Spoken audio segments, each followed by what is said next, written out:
Cando tiña eu 8 ou 9 anos, a meu padre levábame aos sitios, levou-me ao San Freilán.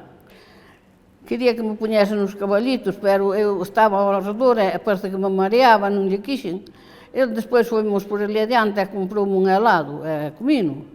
Pero outro día puxenme mala da barriga e parecíalles que fora do helado. Tuveron que chamar un médico e era unha infección.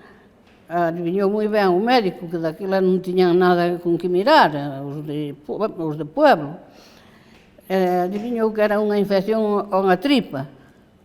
Entonces tratoume con pastillas e con cousas, pero nunca penicilina. Que a penicilina ainda apenas ya había. E tiñan que encargar, despois, máis tarde, xa había, e tiñan que encargala a farmacéutica, valía o botello 30 pesos.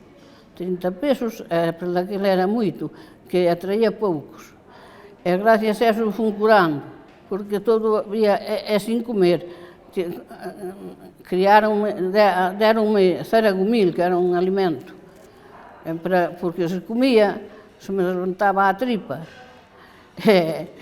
O médico era medio bruto e dixeronlle que estuveran a levarme onde unha señora que me deron a lavativa para que me anduvese o vientre e dixo, estaba ben, lo menos se che dá a lavativa levaba to demo. Bueno, fun sanando, pero estuve en todo o inverno, perdín un curso do colegio, pero despois estudiei superei-no e fun cando as que iban máis diante e superei-no, estudiei ben.